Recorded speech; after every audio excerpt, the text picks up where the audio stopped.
Please read the disclaimer. Oh dear. Well, hello and welcome. I'm Bio, and today, of course, we're looking at Brain in a Jar racing games. Today's game of choice, my fucking choice, is Noble Racing. Yes, Noble Racing. Oh my word. I don't know what kind of start screen this is. Random. Yeah, I don't know what's noble about this racing. This ain't going to be very much noble. I'll tell you that much now. It's going to be shite, if anything. So this game was published by Midas, not surprising, and it was released on March 10th, 2006. So at least now they've, I don't know, what does he say? About 6 months? It's been about 6 months since Truck Racing 2 came out.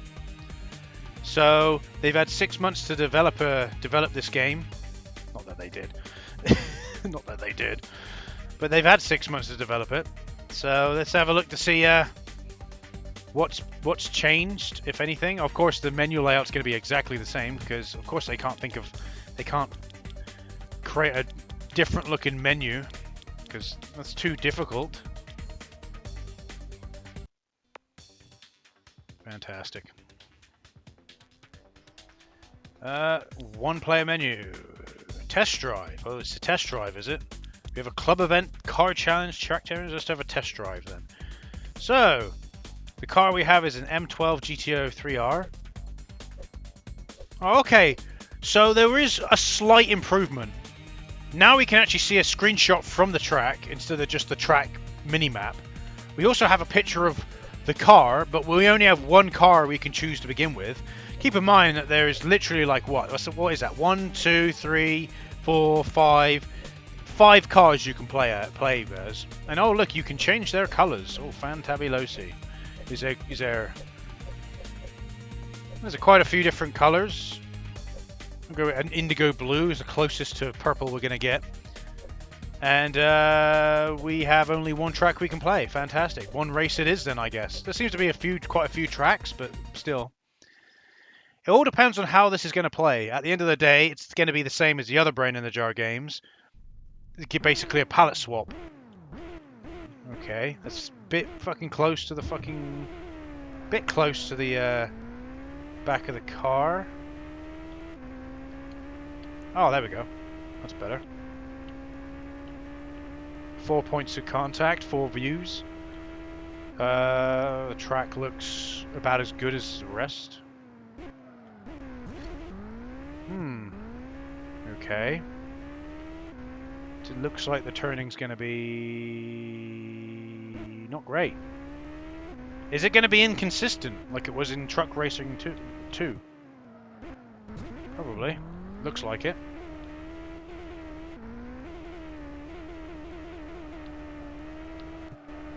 I'm just pissing about, basically.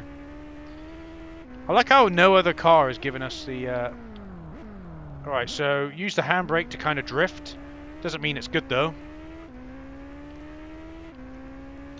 So the only game so far to give us an option of changing certain things about the car was Euro Racing. Yeah, the turning is not good, by the way. As you could probably tell, looking at me playing. Oh no, you're just terrible, Bio. Probably, but at the same time... if I can't get into it straight away. Oh, I did that one alright. But only just barely. Oh. That one fucked. Where's my second player? Come on. You should be in the passenger seat with me. Edited Euro Car Champion. Euro Rally Champion, whatever. Yeah, I don't know, it's about the same, really. Again, I'd like to point out that I just noticed something. We'll try that in yeah, the drifting is... Oh! I thought I could flip the car then. Yeah, no, the drifting is dog shit. No, I'm not going to stand by and say that this drifting is good. There's the Brain in Jar's logo. Look at it. Look at that. Driving development. UK-based studio. wasters. I'm just being honest. They are, you know, they released the same game, fucking what, 8 times in the space of a year. It's not really acceptable. A year and a half even. It's like they had an extra, they had 6 months more than they ever normally do for a racing game, and it still plays it like fucking dog shit. You know, I don't know what are they playing at? What are they trying to do here? It still plays terribly.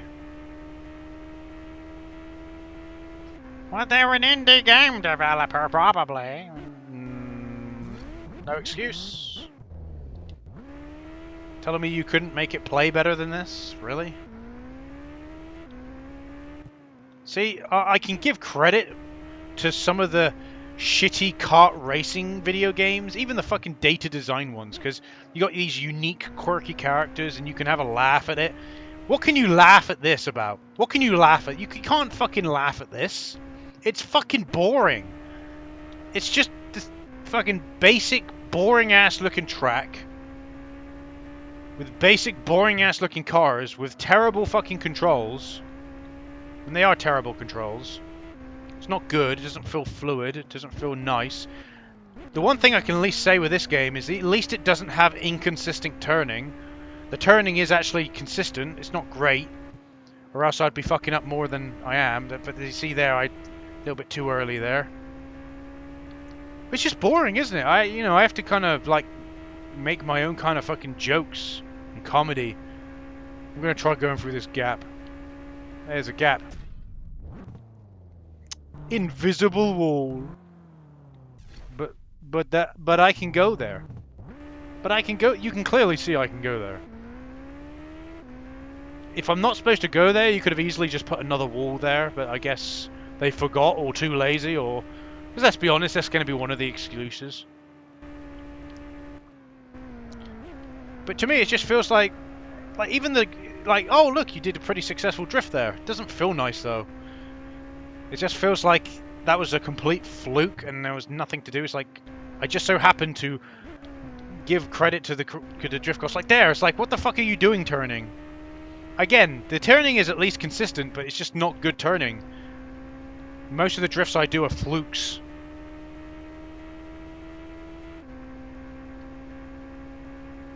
I don't know how many fucking laps I'm supposed to do. This will be the final lap we'll do, and then I ain't playing any more of this. You can clearly see it's the only track we can go on anyway. But yeah, it's just boring. It's just fucking the same shit. And each time I just point and laugh at Brain in a Jar even more. With these shitty racing games.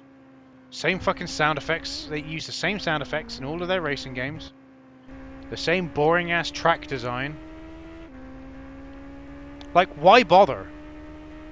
Was it just to turn a quick buck? What was the reason for these games' existence? Quick buck? Because let's be honest, Oxygen Interactive, like, they published the first two, but it's funny how they haven't published any others. They're a terrible publisher, by the way, Oxygen Interactive. Midas is worse. Well, there's not the worst.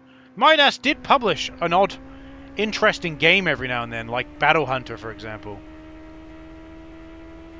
Or Shooter Space Shot, just for, you know, every day they have published. I don't think that's... No, that's not Midas. But anyway, so Midas do publish an odd, interesting game every now and then, but they tend to publish a lot of shovelware shit as well. But at least they're not on the same level of shit as fucking Phoenix Games. Or, yeah. Not on the same level of shit as Phoenix Games.